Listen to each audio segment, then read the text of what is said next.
여러분 마태복음 13장을 보면요, 씨 뿌리는 자의 비유가 나옵니다. 이 씨 뿌리는 자의 비유의 이해가 네 가지가 나오는데, 첫째, 이 길거리에 뿌리웠다는 것, 씨를 뿌리는데 길거리에 뿌리웠다는 것. 두 번째, 돌밭에 뿌리웠다는 것.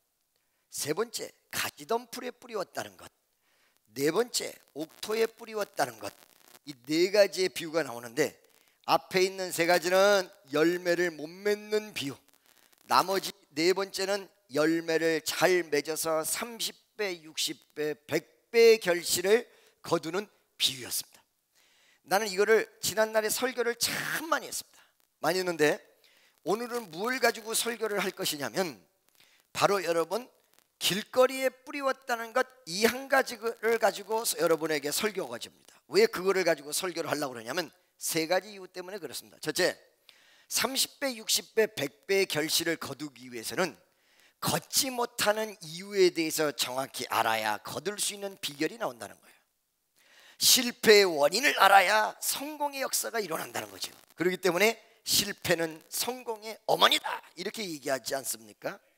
두 번째는 우리가 지난날에 제가 설교를 할 때 실패의 원인을 찾아도 앞에 첫 번째, 두 번째, 세 번째 가운데, 즉 얘기하면 길거리에 뿌리웠다는 것, 그 다음에 돌밭에 뿌리웠다는 것, 세 번째 가시덤불에 뿌리웠다는 것, 이 세 가지 중에 두 번째와 세 번째는 설교를 무척 많이 했어요.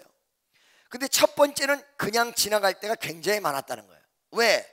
길거리에 뿌리웠다는 이 내용 자체는 바로 예수의 복음을 전하여도 듣지 않고 여전히 세상에서 방황하는, 교회에 들어오지 않는 불신앙인들의 총체적인 대명사이기 때문에 바로 그들에 대한 이야기를 별로 할 필요가 없어서 제가 여러분에게 두 번째와 세 번째 실패의 원인만 얘기했다는 거예요.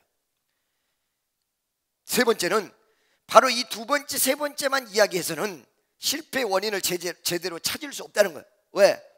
예를 들어서 실패의 원인을 100%를 찾아야 되는데 25%, 50%, 70%만 찾아서는 100%가 될 수 없다는 것입니다. 아하, 내가 생각을 잘못했구나. 첫째, 둘째, 세 번째 가운데 두 번째와 세 번째만 내가 설교를 했는데, 아니다, 이걸 가지고는 70%뿐이 안 된다. 실패의 원인을 찾는데 첫 번째 거를 제대로 알아야 70%에서 100%가 돼서 왜 어째서 결실을 못 맺고, 왜 어째서 역사가 일어나지 않고, 왜 어째서 열매로 연결되지 않는가에 대한 굉장히 중요한 내용적 핵심을 찾을 수 있겠다라는 차원에서 나는 여러분에게 네 가지 비유 가운데 네 번째는 열매를 100% 맺는 거니까 이건 오늘 얘기할 필요가 없고, 열매를 못 맺는 것 중에서 두 번째와 세 번째는 이미 설명을 너무너무 많이 했기 때문에 얘기할 필요가 없고, 첫 번째 길거리에 뿌리웠다는 이 내용을 가지고 여러분과 나에게 오늘 큰 은혜가 넘치시기를 주 예수의 이름으로 간절히 축원합니다. 먼저 한 가지 여러분들이 중요하게 아셔야 될 것은, 이 첫 번째를 알든 두 번째를 알든 세 번째를 알든 네 번째를 알든 씨 뿌리는 비유가 무엇인가를 아셔야 돼요. 여러분 마태복음 13장에 보니까 예수님께서 씨 뿌리는 비유로 말씀하셨다, 이렇게만 표현되어 있어요. 씨 뿌린다라는 것이 무엇일까? 씨 뿌리는 데는 세 가지가 있어야 돼요. 첫째, 뿌리는 사람이 있어야 돼요. 두 번째, 씨가 있어야 돼요. 그 다음에 세 번째, 이 씨를 받는 밭이 있어야 됩니다. 그러면 이 내용이 무엇일까? 씨는 무엇이며 씨 뿌리는 자는 무엇이고 밭은 무엇일까? 여러분, 씨는 다름 아니라 말씀을 이야기하는 것입니다. 아무리 옥토가 있어도 씨가 뿌려지지 않으면 결실할 수가 없습니다. 아무리 좋은 밭을 다 갈아놔도 씨가 땅에 떨어져서 썩어지지 아니하면 30배, 60배, 100배의 결실을 거둘 수가 없다는 것입니다. 그렇기 때문에 이 신앙의 열매 맺게 만드는 씨앗, 이건 무엇이냐? 말씀. 그건 바로 제 말이 아니라 마태복음 13장 하반절에 보면 말씀은, 씨는 곧 말씀이다, 이러고 나왔어요. 두 번째, 밭은 세상으로 표현될 때가 있고, 세상 사람이 말씀을 들어도 결실을 하려면 마음에 믿어야 되기 때문에 사실은 사람의 마음이 밭이다. 할렐루야. 여러분 마음이 밭이에요. 여러분 마음이 옥토가 되면 30배, 60배, 100배의 결실을 거둔다는 것이지요. 여러분 마음이 돌짝밭이 되면 싹이 나올래다가 끝나버린다는 것이죠. 여러분 마음이 가시던 풀이 되면 가지가 올라오다가도 말라 죽어버린다는 것이죠. 할렐루야. 바로 여러분 마음이 밭이다. 그럼 뿌리는 사람은 누구냐? 뿌리는 사람은 씨앗을 뿌리는 거기 때문에 전하는 사람이다.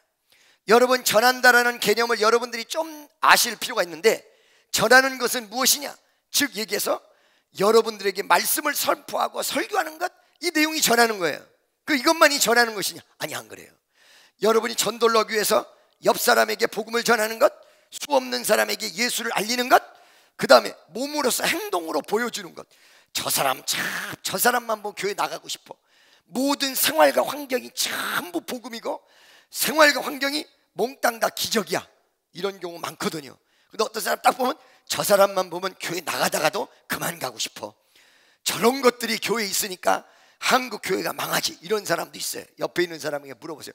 당신은 첫 번째 사람입니까? 두 번째 사람입니까? 물어보세요. 시작. 바로 이게 몸으로 설교하는 거, 몸으로. 아멘이죠.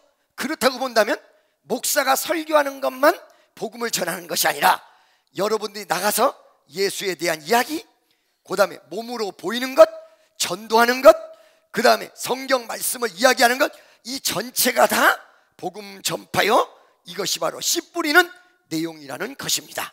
그런데 이 씨 뿌리는 내용을 보고, 말씀을 전하는 내용을 보고 또 어떤 가치 기준을 좀 정해야 될 필요가 있는데, 이 씨 뿌리고 복음을 전하는 것을 개별적으로 할 것이냐, 단체적으로 할 것이냐, 그리고 복음을 전하는 것을 인디비주얼, 개인적으로 이야기하는 것을 말할 것이냐, 아니면 복음 전한다라는 전체적인 의미를 얘기할 것이냐.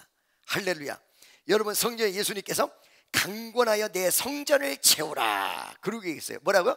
강권하여 내 성전을 채우라. 이 말은 무슨 말이에요? 바로 한 사람 한 사람에게 강권해서 예수 믿게 하고 성전을 채우고, 자녀에게 얘기해서 성전을 채우고, 남편에게 부인에게 얘기해서 성전을 채우고, 이런 내용이거든요. 이건 인디비주얼, 개인적으로 복음을 전하는 내용을 명령하는 내용입니다.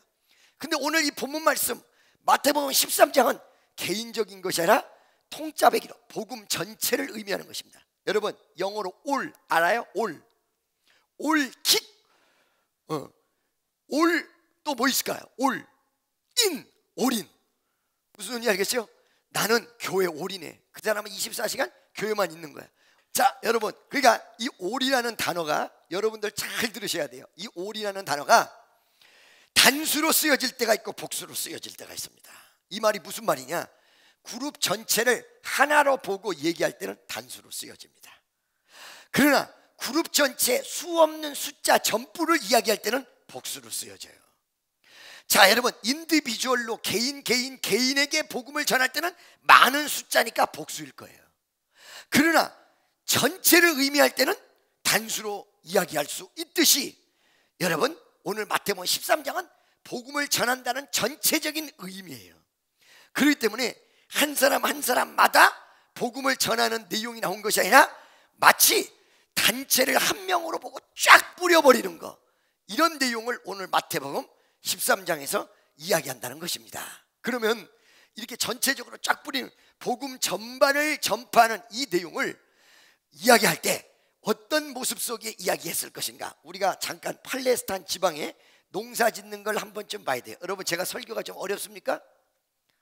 다 이해가 가세요? 저 위에도 이해가 가세요? 옛날에 팔레스타인 지방에서는 어떻게 농사를 졌냐, 왜 어째서 제가 이 말을 했는지는 이 비유의 얘기를 들으시면 알아요. 어떻게 농사를 졌냐? 오늘날에는 씨앗이 아까우니까 밭 일양 같은 데다가 손으로 혹은 이 기계로다가 푹푹 심어버려. 그러죠? 그렇죠? 근데 옛날에 팔레스타인 지방에서는 어떻게 했냐면 손으로 그냥 뿌려. 쫙 할렐루야. 이것이 한 가지 방법이고, 또 하나는 나귀 아시죠? 나귀, 지멋대로 돌아다니는 나귀. 이 나귀의 특성은요, 오른쪽 그런다고 해서 오른쪽 가는 게 아니야. 지 맘대로 가. 기분 좋을 때는 오른쪽 그러 오른쪽 가다가 기분 나쁘면 왼쪽으로 가. 그때 여러분 홍당무를 이렇게 주면서 유혹을 해야 돼. 그러면 이러면서 그 홍당무를 쫓아가게 돼 있어요. 나귀가 말 안 듣는 게 나귀거든요. 예수님이 예루살렘 입성할 때 뭘 타고 입성하셨어요? 왜 나귀 타고 입성하셨냐? 말을 워낙 안 듣고, 그 다음에 말에 비해서 나귀는 쓸모가 별로 없어. 말하고 비슷한 것이, 비슷하게 생겼는데 달릴 줄도 잘 모르고 말도 잘 안 듣고, 그러니까 사실은 말은 말인데 버림받은 말, 이게 나귀예요. 오늘날 모든 인생이 어떤 사람이냐? 말과 같이 날렵하고 모든 기능을 갖추고 천리말같이 달려가고, 이런 것이 사람을, 오늘날 성도들을 비유하는 게 아니라 나귀야, 나귀. 쓸모없는 인생이야. 말도 뒤지게 안 들어. 재주도 아무것도 없어. 옆에 있는 사람, 당신이 바로 나귀입니다. 그런데 예수님이 그 나귀를 타고 입성하셨어요. 왜? 나는 이 세상에 온 것이 말을 부르러 온 게 아니다. 의인을 부르러 온 것이 아니라 죄인을 부르러 왔다. 수고하고 무거운 짐진 자들아 다 내게로 오라, 내가 너희를 쉬게 하리라. 아멘. 그래서 여러분이 오늘 은혜를 받고 이 자리에 나올 수 있는 여지가 생겼어요. 여러분과 나는 다 나귀야, 나귀. 나는 좀 잘생긴 나귀, 여러분은 조금 보통으로 생긴 나귀. 할렐루야. 그렇죠? 자, 여러분 보세요. 그러면 바로 이렇게 나귀가 있는데 말 안 듣는 특성을 사용해요. 지멋대로 돌아다닌단 말이에요. 나귀 뒤춤에다가 푸대 씨앗을 하나를 딱 얻고 구멍을 뽕 뚫고 나귀 씨푸짝을 딱 때리면 나귀가 하고 지멋대로 막 돌아다니게 줄줄줄줄줄줄줄 빠져나가는 거야. 그러면 씨가 뿌려지는 거야. 그 방법은 굉장히 드문 방법이지만 그 방법으로도 팔레스타인 지방에서 많이 했다 그럽니다. 근데 이 두 가지 방법이 우리나라에서는 잘 이해가 안 가는 방법이에요. 왜 그럴까? 우리나라는 계절이 분명 봄, 여름, 가을, 겨울. 요즘에는 여러분 이 계절이 조금 분명치가 않아서 겨울이다가 갑자기 여름으로 바뀌는 이상현상, 아열대 현상이 일어나는데, 우리나라만큼 봄, 여름, 가을, 겨울이 뚜렷한 나라가 별로 없다 그래요. 근데 이 팔레스타인 지방은 어떤 곳이냐? 더운 곳. 여름에는 50도, 60도. 자동차 번네트에다가 계란을 딱 깨면 후라이가 되는 그런 뜨거운 지방. 여름에도, 겨울에도 한국의 여름만큼이나 더운 곳. 밖에 나가 있으면 일할 기분조차 나지 않는 것. 그렇기 때문에 씨앗을 거기다 팍팍 심는 것이 사실은 불가능해요. 그거 심다가 열사병, 일사병 물 마시다가 죽어. 그러거든요. 그러니까 이 지방에서는 이런 게 많이 있단 말이에요. 그러다 보니까 어떻게 돼 있어요? 이게 마구잡이로 뿌린단 말이에요.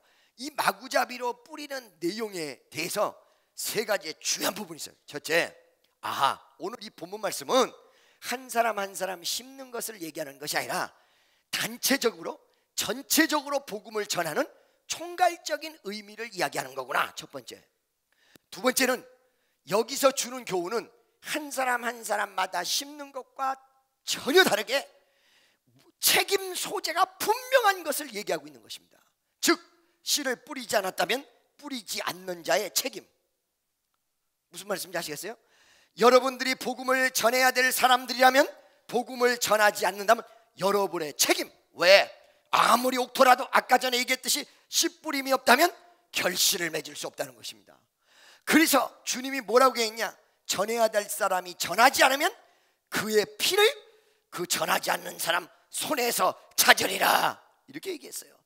여러분들이 오늘 이 시간 자기의 사명을 뒤돌아봐야 됩니다. 난 어떤 사명인가? 씨 뿌리는 사명인가? 제가 여러분 항상 선교할 때, 우리가 선교하면 인도 같은 데서 수십만 명이 모입니다. 이 수십만 명 모이는 거는요, 여러분 우리가 지금 이 수원 성전은 수원 한쪽 구석에 이렇게 성전이 있다고 해서 우리 교회가 유명하지 않은 교회가, 우리 교회는 전국뿐만 아니라 전 세계 월드 브레싱 처치에서, 미국에서도 전 세계에서 유명한 교회입니다. 우리 교회는 수십만 명이 모여서 집회를 할 수 있는 대한민국 유일한 교회가 우리 교회예요. 아멘이십니까? 할렐루야. 우리 찬양단이 1시간 동안 찬양 인도를 할 때 처음부터 끝까지 100% 영어로 다 해요. 100%. 사회자가 100% 영어로 다 해. 통역을 할 때도 있지만 영어로 해요. 설교자가 영어로 해. 누가? 내가. 할렐루야. 100% 영어로 설교할 수 있는 교회. 아멘이죠? 그리고 옛날에 비해서 요즘은 부흥 강사가 많지 않기 때문에 현지 목회 설교를 하시는 목사님이 거의 없는데, 우리 교회는 하나님이 감사하게도 인도, 요번에도 여러분 4월달 5월달에 미국에서 집회를 하는데 교포한테 가서 복음을 전하는 줄 아십니까? 아니거든요. 대부분 많은 분들이 미국 가서 설교한다 그러면, 미국 교회 가서 설교하는 사람은 0.00001%도 없어요. 다 한국 교포지. 우리 찬양단과 우리 교인은, 또 저는 요번에 미국 가서 누구한테 전하는 거예요? 미국 현지인들, 백인 흑인들에게 전하는 거예요. 그래서 요번에 찬양의 노래가 우리 흑인 음악을 굉장히 강조점을 뒀는데, 왜? 흑인 음악이 사람의 심금을 울려. 심금을. 왜 그러냐? 고통과 아픔 속에서 흑인 음악이란 게 탄생이 됐어요. 이 흑인 음악이 자기 인생을, 그리고 사회의 어떤 현상을, 암묵적인 시기를 그대로 이야기하기 때문에 Amazing 하면서 애드립 속에 감정이 들어가는 거야. 막 애절한 부분이 다 들어간다. 할렐루야. 믿습니까? 그러거든요. 그런데 여러분 보세요. 이렇게 복음을 전하는데 우리가 항상 얘기해요. 복음을 전하는 중에는 두 가지가 있어야 된다. 첫째, 보내든지. 어떻게 해요? 보내든지 아니면 가든지. 아멘. 여러분들에게 적용되는 것도 똑같아. 옆에 있는 사람이 복음을 전하면 돕든지 아니면 여러분이 직접 복음을 전하든지. 주의 종은 깨끗해야 돼, 안 깨끗해야 돼? 깨끗해야 돼, 안 깨끗해야 돼? 깨끗해야 돼. 그런데 성경에 의인은 없나니 몇 사람도 없어? 한 사람도 없어. 어떻게 하라는 얘기야? 의인은 한 사람도 없는데 주의 종은 의인이 돼야 된대. 말 그대로 의인 100%의 의인으로 주의 종이 될 수 있다는 얘기, 없다는 얘기예요? 없다는 얘기거든요. 믿습니까? 비교적 깨끗해야 된다는 거예요. 할렐루야. 아예 성경에서 의인 없나니 몇 사람도 없어? 한 사람도 없다 나왔어요. 근데 주의 종은 의인이 돼야 되는데 아무도 할 사람이 없어요. 비교적 깨끗해야 돼요. 그렇다면 어떻게 되느냐? 우리가 그 도덕적 깨끗함을 유지하기 위해서 감쌀 거 감싸주고 밀어줄 거 밀어주고 하면서 키워나가야 역사가 벌어진다는 것입니다. 여기 오늘 성가대도 여기 특히 노래 잘하는 사람 있고 못하는 사람 있고 얼굴이 괜찮은 사람 있고 아니구나, 다 그렇구나. 그런 분들이 계시잖아요. 그런데 여기가 전부 잘생기려면 어떻게 돼요? 나같이 얘기하면 안 돼. 못생겼어도 잘생겼어, 이쁩니다. 노래 못해도 잘한다. 잘하는 사람은 더 잘합니다. 옆에 있는 사람에게 한번 얘기해 줘 보세요. 여기 당신 참 이쁩니다. 당신 더 잘하고 계십니다. 앞으로 더 잘할 것입니다. 마음이 없는 소리 했더니 배 아파 죽겠네. 할렐루야. 무슨 말씀인지 아시겠죠? 여러분, 그러다 보니까 여러분 어떻게 되느냐? 전하든지 가든지. 이 말은 복음 전파의 전체적인 사명을 다 가지고 있다는 거예요. 할렐루야. 만약에 그 사명을 감당하지 않으면 그거는 전하지 않는 사람의 책임이다, 이 말이거든요. 할렐루야. 그리고 전하는 사람이 전했어. 그런데 성경에서는 그거를 잘 돌봐서 키워서 열매를 맺게 하는 부분도 있지만, 오늘의 말씀은 약간 그런 부분이 뒤로 후퇴한 듯하게 전하는 사람이 전하는 걸로 책임을 다했을 때 나머지 책임은 누구한테 있느냐? 바로 듣는 사람이 듣느냐 안 듣느냐에 달려있기 때문에 듣는 사람의 책임, 이게 마태복음 13장의 내용이에요. 왜 이렇게 성경이 이쪽에는 잘 키워서 열매 맺게 해라 이런 부분이 있는가 하면, 어떤 부분은 전하지 않으면 전하지 않는 사람의 책임, 듣지 않으면 듣지 않는 사람의 책임, 이렇게 얘기했느냐? 이거를 둘을 복합적으로 여러분들이 생각하셔야 돼. 전하는 사람도 말씀을 전하는 걸로 책임은 다하지만 열매 맺기 위해서 최선을 다하라는 내용. 듣는 사람도 여러분 많은 사람이 케어를 시켜서 듣게끔 하려고 노력을 해도 결국은 안 들었을 때는 듣지 않는 사람의 손해고 그 사람의 책임이다. 이 내용을 강조하기 위해서 마태복음 13장이 존재하는 것입니다. 할렐루야. 전하는 사람이 전하지 않으면 전하지 않는 자의 책임, 듣는 사람이 아무리 얘기를 해도 듣지 않으면 듣지 않는 자의 책임. 아멘이죠. 전하는 자가 없으면 누가 전하리요? 전하는 자가 없으면 어찌 들으리요? 여러분이 없으면 예수 안에 죽어가는 영혼을 누가 살리리요? 전하는 자가 없으면 어떻게 역사가 일어나리요? 전하는 자의 책임. 그러나 그것만 성경은 강조하고 있는 것이 아니라 듣지 않는 자의 책임, 들어야 된다. 그런데 듣지 않는 자의 책임에 대해서 분명하고도 명확하며 왜 안 듣는지에 대해서 원인을 얘기하고 있는 것이 바로 첫 번째, 두 번째, 세 번째, 네 번째 비유 가운데 첫 번째 길가에 뿌리웠다는 것, 바로 이것을 이야기하는데 나는 그거를 설교에서 넘어갈 때가 많았다는 것입니다. 여러분, 길가에 뿌리웠다는 것, 이제 구체적으로 한번 들어가 보면 무엇을 의미할까요? 첫째, 길가에 뿌리웠다는 것은, 여러분 옛날에 길이 어떻게 나는지 아십니까? 요즘에는요 길을 우리나라는 대단한 나라예요. 왜? 원래 신도시가 만들어지면 길부터 돼요. 길을 다 낸 다음에 조닝을 정해요. 그 조닝이 뭐냐면 여기다가는 학교, 여기다가는 병원, 여기다가는 뭐 예를 들어서 주유소, 여기다가는 교회, 이걸 다 정해요. 이걸 다 정해놓고 인프라를 구축한 다음에 그 다음에 집을 지어요, 미국은. 근데 우리나라는 반대요. 무조건 집부터 때려지어. 다 때려져. 여기다가 다 때려져. 길 없어도 돼. 막 자기 집 가는데 그냥 운전을 하는데 막 달구지를 타고 가면서, 그러다 보면 길이 만들어져. 인프라를 먼저 구축해요. 근데 여러분, 이 길을 낼 때 어떻게 되는지 아십니까? 길을 닦을 때 이거 대단한 공정이 필요합니다. 산을 다 깎아요. 그 다음에 거기다가 평평하게 만들어 그 위에다가 또 모래를 깔고 흙을 깔고 아스팔트를 덮고 이렇게 만들어요. 요즘은. 옛날에는 어떻게 만들었을까요? 옛날에는요 자연 발생적으로 길이 만들었습니다. 어느 날 잘 들어보세요. 여기서 저쪽으로 가는데 밭이 있단 말이야. 앞에 밭이 있어. 이 밭을 뱅그르르 돌아서 갈래니까 힘이 들어.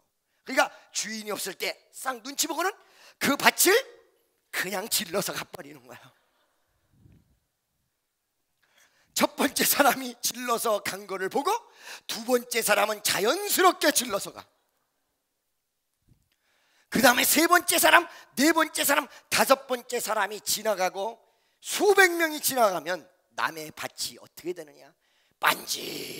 반질반질하게 굳어져 가지고 사람이 다니는 길로, 그래 주인이 와서 이거 어떻게 된 거야? 아니 원래 길이었어. 이렇게 돼요. 길이 만들어져요. 여러분, 산 위에 길이 어떻게 만들어져요? 산에 원래 길이 없었어요. 한 사람이 올라가 발자국을 내, 또 한 사람이 또 올라가, 100명이 올라가, 1000명이 올라가 하다 보니까 꼭대기까지 자연스럽게 누가 만들지도 않는 길이 만들어졌어요. 옛날에는 이런 형태로 길이 만들어졌던 거예요. 할렐루야. 여러분 잘 들어보시기 바랍니다. 길가에 뿌리웠다는 길, 저쪽은 밭인데 이쪽은 길이야. 왜? 수 없는 사람이 길을 만들면서 거기를 다녔어요. 수 없는 사람이 거쳐갔어. 그러며 단단히 굳어졌어. 할렐루야. 수 없는 사람이 다니면서 이 길은 다져졌어요. 사람 다니기는 좋아. 그러나 이것은 밭이 될 수 없어요. 그 단단히 굳어졌다는 의미가 무엇입니까? 사람이 많이 지나갔다는 의미. 첫째, 경험을 이야기하는 것이거든요. 할렐루야. 경험 많은 사람. 그렇기 때문에 내 경험에 비춰서 성경 말씀이 틀려. 내 경험에 비춰서 저 예수쟁이들이야. 바로 이런 마음 때문에 말씀이 들어가지 못하는 내용이라는 것입니다. 여러분, 경험 여러분 많습니까? 경험 의지하면 큰일 납니다. 어느 날 소개팅을 합니다. 우리 청년애들, 남자 여자가 이렇게 앉아서 소개팅을 하는데, 소개팅 하기 전에 이 소개팅 하기 위해서 소개를 하는 거야. 야, 정자야. 여자 이름이 정자야. 할렐루야. 정자야. 아, 참 너무 올드하다. 아유, 참 뭐라 그럴까? 미샤? 미샤는 우리 집 강아지 이름이야. 미샤, 저 알았어. 미샤야, 좋은 남자가 있어. 기가 막혀. 이 남자 한번 만나보면 넌 뿅 갈 거야. 그러면 이 사람이 관심이 있을 때 물어봐. 어떻게 물어보죠? 그 남자 키가 몇이야? 1m 86. 얼굴 어떻게 생겼어? 잘생겼어. 학벌은 뭐요? 학벌은 서울대학교 나왔어. 와, 마음은 어때? 집안은 어때? 쫙 물어볼 거 아니에요? 궁금하니까 물어봐요, 안 물어봐요? 물어보죠. 그럼 뭐라 그래요? 한참 대답하다가 소개하는 사람이, 야, 만나보면 알잖아. 그래요, 안 그래요? 그러죠? 만나보면 알잖아. 만나보면 이게 무슨 말이야? 네가 직접 경험해보라 이 말이거든요. 그래요, 안 그래요? 그렇죠? 경험해봐라. 그게 이제 만나게 해요. 다 어느 날 몇 월 며칠 무슨 호텔 무슨 커피숍에서 만난다. 착 만나 선 보는 거야. 뺑도 어멈도 그날은 청숙한 모습으로 여러분 그래가지고 만났어요. 만나가지고 서로 마음이 맞아서 사귀었어요. 어느 날 그 남자에 대해서 물어. 소개한 사람이 야, 그 남자 집안은 어때? 잘 몰라. 그 남자 이 학교 다닐 때 어땠대? 그랬다는 것 같아. 몰라. 아니 경험을 했는데 왜 몰라? 잘 들으세요 여러분. 경험을 했기 때문에 더 모르는 거예요. 왜? 경험하기 전에는 객관적 사실을 가지고 판단하는데 만난 다음에는 감정이 개입이 되기 때문에 감정에 의해서 쫓아가서 더 몰라. 여러분 자녀들 기가 막히게 잘 알아? 천만의 말씀. 우리 애는 그럴 애가 아니야. 그럴 애야.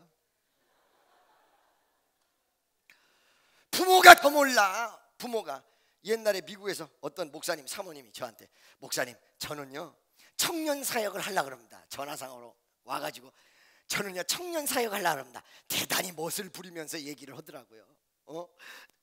전화에 탁 대고 저는 두 명을 아주 훌륭하게 하나는 MIT를 하나는 예일대학 MIT 정확한지는 몰라도 자기가 거기 수준 버금가는 그런 대학이야. 금방 생각이 안 나서 MIT하고 예일을 갖다 붙인 거야. 그런 대학을 나오게 하고 아름답게 자라게 만든 부모입니다. 저는 부모로서 그래서 우리 청년의 아주 정말 참 막 이러면서 멋을 부르면서 얘기를 해요. 그래서 그러면 청년 사역의 노하우가 무엇이라고 생각하십니까? 라고 얘기하니까 저한테 저는 아이를 둘을 잘 키운 그런 노하우를 가지고 있습니다. 그래서 여보세요 정신 차려. 왜? 내 말 잘 들어요. 당신 애를 키운 거지. 두 가지 때문에 큰 문제가 있어요. 거기에는 당신 애를 키운 거 같지? 천만의 말씀. 안 그래? 애가 스스로 컸어. 그러면서 그 단적인 예를 하나 딱 들어줬어. 내가 배가 아파서 애를 낳는데 그 애를 뵀을 때 10달 만에 낳잖아요. 힘주세요 힘줘. 남편 이름 들이대가며 배가 아파가지고 난리치는 여자 좀 텔레비 보니까 그러대. 이러고 나와. 애가 나왔어. 내가 나왔다네 내가 왔다네 그러면서 애가 나와. 그렇죠? 그래 안 그래요? 그런데 스트레스 지수를 계산하면 그렇게 소리 지르면서 애를 낳았던 엄마의 스트레스가 1이라면 탄생한 애의 스트레스는 10이라는 거예요. 10. 엄마의 스트레스보다 10배나 더 커. 사실은 애가 똑바로 자라주는 거는요 부모만의 탓이 아니에요. 애가 똑바로 자랄 수 있는 의지가 있는 애는 부모가 다소 빈약해도 잘 자라요. 그래서 그 애를 키운 건 내가 키웠다 노하우다. 이거는 큰 교만이에요. 그렇기 때문에 애들 지도를 못하는 거예요. 교만이에요. 여러분 정말로 모든 정성을 다 쏟았는데 그 애가 곁길로 가고 모든 정성을 다 쏟았는데 이상한 길로 가는 아이 한두 명이 아니에요. 그래서 나는 모든 부모에게 위로합니다. 여러분이 잘못해서 애가 곁길로 갔다 이렇게만 보지 말라는 거예요. 부모가 이상하고 희한하고 술 주정뱅이고 근데 애가 잘된 경우가 굉장히 많아. 그래서 그 얘기를 해줬어요. 그렇기 때문에 당신이 애를 멋지게 키웠다라고 노하우를 가지고 있다고 착각하지 말아라. 두 번째, 청소년의 문제는 부모에게 얘기할 수 있는 말 그거에 문제될 수 있는 애는 아무도 없다. 부모에게 얘기할 수 있는 건 부모에게 얘기 다 해. 부모에게 얘기할 수 없는데요. 그러니까 부모로서 노하우를 가져서 청년을 잘 키운단 말은 큰일 날 말이야. 왜? 역시 부모로서 부모가 들을 수 있는 말만 들을 수밖에 없기 때문에 부모나 그 사람이나 별반 차이가 없어서 이 사람이 있을 필요가 없는 거야. 청소년 사역에 부모가 다 알아서 하는데 부모한테 할 수 없는 말, 부모에게 얘기할 수 없는 고통, 부모에게 얘기할 수 없는 고민, 이것을 해결해 줘야 해결이 되는 거예요. 청소년 사역이 무슨 말씀인지 아시겠어요? 그러니까 여러분들이 만약에 우리 아이가 잘 되기를 원한다. 어느 날 갑자기 와서 엄마 왜? 놀라지 마. 나 내 여자친구가 임신했어. 네가 집안을 말아먹. 여기까지는 일반 부모들이 다 하는 말이야. 그리고 여기까지는 부모의 입장에 서는 말이야. 거기까지 하면 여러분 자식들을 훌륭하게 못 키워요. 부모에게 할 수 없는 말, 그러기 때문에 안 하는 거예요. 우리 엄마 쇼크받아, 우리 아버지 쇼크받아, 안 하는 거예요. 그러기 때문에 그 말을 듣고 이해할 수 있고 끌고 가면 여러분 자녀는 여러분이 생각하는 이상의 모습으로 여러분 교육하는. 할렐루야. 믿습니까? 나는요, 우리 청년애들이 나한테 전화 와가지고 별소리 다 해요. 이거 뭐 애를 뱄습니다. 이건 아무것도 아니야. 아멘이죠? 뭐 아멘이야. 그런데 절대로 다구치지 않습니다. 절대로 나쁘다고 얘기하지 않습니다. 차라리 어떤 실수를 했어. 여기 성가대가 뭐라 그래, 이거 뭐라 그러지? 피스. 그걸 안 가져와. 난 그러면 혼내. 이거는 실수하지 않아도 될 일이야. 정신 차리면 다 되는 그런 거는 난 혼내요. 가만 안 둬요, 청년애들. 할렐루야. 그래서 막 음향 영상 이쪽에서 실수하면 가만 안 둬버려요, 저는. 근데 진짜 큰 일을 하면, 큰 일이 벌어지면 절대 혼내지 않아요. 한 번은 우리 운전하는 애가 저를 무서워하잖아요. 옛날에 요즘만큼 이렇게 인자하지 못하고 있을 때 얘가 그랜저를 그때 막 뺐을 때인데 차가 달달달달달달달 아무것도 없이 거리다가 누가 하나 사줬어. 그랜저를. 그랜다이저. 그래가지고 그랜저를 이름 바꿔서 난 그랜다이저. 그거를 3일 만에 가지고 나가서 라지에타까지 터트릴 정도로 박살을 내버렸어요. 그러니까 얘가 자동차 사고 난 게 문제가 아니라 나한테 혼날까봐 구역질을 막 했대. 차를 가져왔어요. 제가 딱 보고, 야, 너 다친 데 없냐? 너 어떻게 됐냐? 자동차는 보지도 않아. 목사님, 내가 차를, 야, 이 자식아, 차가 문제냐 지금. 생명이 귀한데. 얘가 여기서 완전히 감동을 먹고 이 마음문을 다 열어버렸어요. 할렐루야. 절대 혼내지 않아요. 그런 일은 어떻게 되느냐? 근본적으로 따져 들어가고 그 아이 마음속 이미 쇼크받대로 받아서 일은 벌어져서 그 아이에게는 위로가 필요해요. 아멘이죠? 그 위로가 있은 다음에 하나씩 해결해 나가는 것, 이게 무지무지하게 중요하지. 네가 집안을 말아먹으려고 이놈의 새끼 너 죽고 나 주자 이렇게 하면 다 같이 정말 죽는 거야. 아멘이죠? 옆에 있는 사람에게 청년을 잘 다스려야 집안을 살릴 수 있습니다.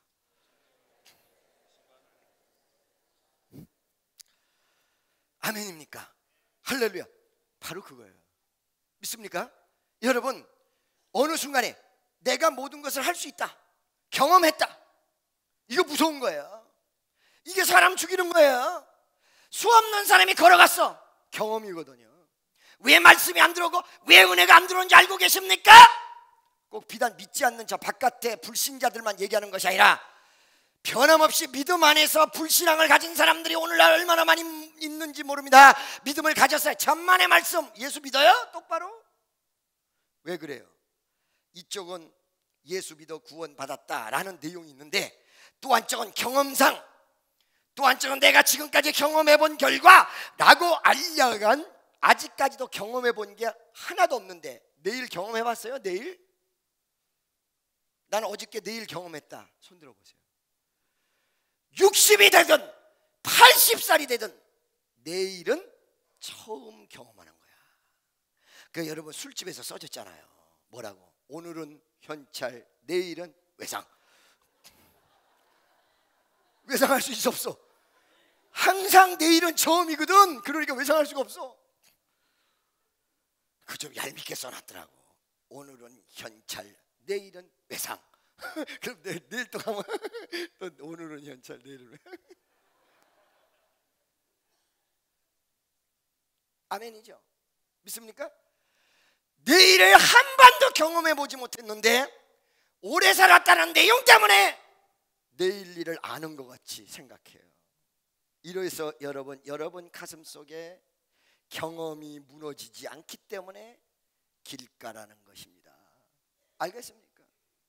내일은 난 몰라요. 하루하루 살아요. 불행해 나 여행함도 내 뜻대로 못해요. 험한 이 길 가고 가도 끝은 없고 고네요. 주님 예수 발레미사 내 손 잡아주소서. 내일은 난 몰라요. 장래의 알도 몰라요. 아버지여 날 붙드사 평탄한 길 주옵소서. 아멘. 그래서 여러분, 우리 기성세대 그리고 예수 잘 믿는다고 생각하는 모든 분들 가슴속에도 말씀이 결실지 못하는 이유 가장 큰 게 경험, 내가 경험했고 경험함으로 사고한다, 이 생각이에요. 이 경험이 얼마나 무섭냐면요, 한 번 경험하고 두 번 경험한 것이 처음에는 그냥 체험하는 거예요. 그러다 이것이 경험이 되는 거거든요. 경험이 발달되면 나만의 세계관과 가치관이 형성돼 버려요. 이 세계관은 여러분을 잡아 넣어버리는 형무소가 딱 돼버려요. 여러분의 가치관, 여러분의 세계관에 내가 스스로 들어가서 빠져나오지 못해요. 발전이 전혀 없습니다. 적어도 여러분, 경험이 중요할 때도 많습니다. 경험은 이성적 판단의 근거가 되니까 대단히 중요하죠. 그러나 적어도 신앙 앞에서, 예수 앞에서는 나의 경험을 버려볼 수 있는 순수성이 회복되는 위대한 은혜가 역사하시기를 예수의 이름으로 축원합니다. 아멘, 할렐루야. 두 번째, 잘 드세요. 이 경험 뒤에 또 뭐가 있냐면, 이 경험 뒤에 대단히 중요한 게 하나 있는데 바로 무관심을 얘기하는 거예요. 여러분, 어떤 가수가 있었습니다. 얘가 얼굴이 이쁘장해서 스캔들이 많이 났습니다. 스캔들이 많이 났는데 이 스캔들이 많이 나다 보니까 사람들을 만나면 나 또 말이야 스캔들 났어, 막 신문에서 난리야, 나 죽고 싶어, 나 죽고 싶어. 이렇게 죽고 싶을 때 죽은 적이 한 번도 없었어. 그러니까 살아있었겠지. 그런데 누구도 말하지 않는 어느 시점에 자살하고 죽었어요. 죽은 다음에 보니까 죽은 원인을 찾았는데 뭐였냐? 옛날에 악플이 아니었고 무플이야. 악플보다 더 무서운 게 무플이야. 여러분, 하나님 말씀이 여러분 가슴속에 역사하지 않는 이유가 뭐냐면 관심이 없어. 교회에 대한 관심, 하나님의 역사에 대한 관심, 오직 돈. 믿음, 소망, 사랑, 돈, 이 네 가지는 있을 것인데 그 중에 제일은 돈이더라. 오직 돈이요. 여러분들이 나중에 자녀한테 효도받고 살 것 같았는데 찬밥 신사가 돼서 홀로 양로원으로 들어가는 노인네들이 대부분이 뭔지 알고 계세요? 그 젊었을 때 내용을 보면 다 자녀를 키우기 위해서 돈 했던 사람. 믿습니까? 자기 애들 손을 붙들고 시어머니를 양로원에 집어오면서 애한테 뻐젓이 보여주면서 어머니 아유 자주 올게요 아유 이러면서 애 끌고 가자 우리 빨리 집에 가자. 몇십 년 뒤에 반드시 그 사람이 거기에 있어요. 할렐루야. 무슨 말씀인지 알고 계십니까? 이 모든 것들의 시작이 어떻게 되냐? 무관심이에요. 물질로만 초점이 맞춰져 있어요. 은혜에 대해서, 감격에 대해서, 역사에 대해서. 할렐루야. 그러니까 주기경 무관심이란 건 어떤 화제가 나에게 제공되고 타픽이 제공되는 내용을 거부해버려. 길가에 뿌리웠다는 것은 참새가 와서 좀 이따가 주워 먹는다. 흙 속에 묻혔더라면 참새가 어떻게 그걸 주워 먹습니까? 바로 씨앗이 떨어졌는데 내 안으로 들어오는 것을 마음이 굳어져서 거부해버리는 내용입니다. 거부, 바로 이것은 무관심을 얘기하는 것입니다. 받아들이지 않습니다. 사랑에 대한, 하나님에 대한, 그리고 역사에 대한, 은혜에 대한, 감사에 대한, 기쁨에 대한, 소망에 대한 무관심이에요. 할렐루야. 여러분, 어째서 결실이 없냐? 여러분, 하나님은 이 시간에도 폭포수 같은 은혜를 쏟아붓고 있는데 여러분이 은혜에 대한 무관심, 하나님 역사에 대한 무관심, 만약 물질이 필요하면 이 물질을 생각하다가도 한 번쯤 하나님이 나에게 왜 시련과 연단을 주실까라고 퀘션을 달면서 하나님과 나의 관계에 대한 관심을 한번 가져보면 참 좋거든. 역사가 벌어지는. 이거에 대한 관심을 갖잖아. 오직 머리끝부터 발끝까지 먹고 사는데, 전도를 할 때 가장 기분 나쁜 말이 뭐냐고, 교회 나오세요. 아, 시간이 없어. 누구는 시간 남아돌아서 나오나 그냥 콧구멍 확 쑤셔버리고 싶어 그냥. 그렇죠? 할렐루야. 이 사람들 머리에 사고가 시간 남으면 하는 것. 이 땅에서 시간 남을 사람이 누가 있어요? 아무도 없거든요. 바로 이런 무관심이 말씀을 거부합니다. 은혜를 거부합니다. 여러분도 마찬가지입니다. 썬데이 크리스찬들의 모습입니다. 왜 어째서 월요일 날은 은혜가 필요치 않은 것입니까? 왜 어째서 화요일 날은 은혜가 필요치 않은 것이며, 왜 어째서 목요일 날은 은혜가 필요치 않은 것입니까? 술은 날마다 필요하면서 월요일은 월급 타서 먹고, 화요일은 화가 나서 먹고, 수요일 날은 수금해서 먹고, 목요일 날은 목말라 먹고, 금요일 날은 궁금해서 먹고, 토요일 날은 토하도록 먹고, 일요일 날은 일일이 찾아다니면서 먹으면서. 나 한번 써먹었다. 나 한번 써먹었어. 할렐루야. 믿습니까? 우리의 관심이 너무 형이 하학적인 것에 있다. 형이 상학적으로 한번 보자. 다시 한번 생각해 보자. 천국이 있냐? 정말로 우리가 눈에 보이는 현실 말고 비현실적인 내용이지만 현실을 초월한 내용 속에 주님의 은혜가 있냐? 정말 기쁨과 감사가 있냐? 일이 잘 되면 하나님이 해주셨다고 말만 하고는 감사는 금방 잊어버리고, 일이 못 되면 거기에 가득 쫓겨가지고 한 번쯤 일 안 됐을 때 하나님이 이 시간을, 이 근신의 시간을, 이 시간을 나에게 허락하셨는데 이 시간을 내가 어떻게 해서 하나님의 역사대로 갈 것인가, 어떻게 하면 나의 모습이 바뀔 것인가, 어떻게 하면 내가 변화를 이룰 것인가, 어떻게 하면 우리 가정이 잘 될 것인가 라는 형이 하학적 생각이 아니라 형이 상학적 생각을 해보신 일이 있냐 이 말이에요. 할렐루야. 믿습니까? 바로 여러분 무지하게 관심 있는 것 같지만 사실은 은혜 앞에 굉장히 무관심하죠.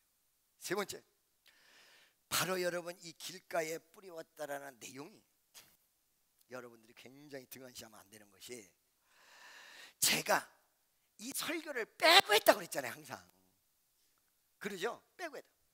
씨앗을 뿌리는데 길가에다가 뿌리려고 뿌리는 사람이 없는데 어떻게 하다 보니까 길가에 떨어졌어. 그죠? 그잖아요. 그런데 나는 설교를 뺐어. 이게 뭔지 알고 계십니까? 바로 이 길가에 뿌리웠던 정도는 괜찮다라는 자기 합리화예요. 여러분 마음이 완악해서 은혜가 되지 못하고 역사가 이루어지지 못하는데, 도둑질하고 강도질하면 이건 큰일인데, 여러분 이건 기도가 나오지 않고 찬양이 이루어지지 않는데 그건 괜찮다라고 여러분 스스로가 면죄부를 줘. 내가 설교 안 하듯이. 그래서 길가라는 게 만들어졌다는 거예요. 응? 바로 길가라는 게 그래서 만들어졌다는 거예요. 자녀가 공부를 좀 안 하고 그러면 회초리를 들고 난리치는데, 교회 안 나오겠다 그러면 아 그래 알았어 아유, 공부는 해야 된다. 알았어. 왜 그거는 괜찮은 거예요? 왜 그거는 괜찮은 거예요? 왜 나는 이 길가에 뿌렸다는 설교는 뺐을까요? 오늘 아침에 설교하려고 딱 보면서 깜짝 놀란 거야. 왜 내가 이거 뺐어? 할렐루야. 무관심하고는 좀 달라요. 여러분 무관심은 말씀을 거부하는 거예요. 그런데 길가를 뺐던 것은 뿌리는 자도 우습게 생각하고, 길도 거부하고 양당 간의 책임 소재가 분명한 거예요. 길가에 뿌렸던 걸 알았으면 쓸어 담아서 옥토에 뿌렸든가, 아니면 그 길이 굳어졌으면 뿌리는 사람이 기경을 하고 뿌렸어야 되는데, 둘 다의 책임이 있다는 거예요. 길가에 뿌렸다는 내용 세 가지: 경험, 무관심, 세 번째 이 정도는 괜찮아. 이거를 오늘 뒤집어 엎어서 여러분이 정말로 30배, 60배, 100배가 결실이 맺을 수 있는 말씀에 결실이 맺을 수 있는 옥토, 그럼 어떻게 될까요? 이걸 까부셔서 기경해버려야 돼. 너희의 땅을 기경하라. 성경에 뭘로 기경해요? 바로 그것이 성령 충만이에요. 여러분 주일날 통성기도 하는 게 별로 없지요. 오늘 해봅시다. 일주일 동안 내 마음이 굳어진 이 길가, 참새가 와서 먹을 정도로 방치해놓은 나의 모습, 그리고 무관심 속에서 하나님의 가치를 떨어뜨려 버렸던 나의 마인드, 경험에 의존하며 하나님의 은혜의 순수성이 사라졌던 나의 모습이 오늘 주의 말씀과 성령으로 기용되는 위대한 역사가 일어나시기를 예수의 이름으로 축원합니다.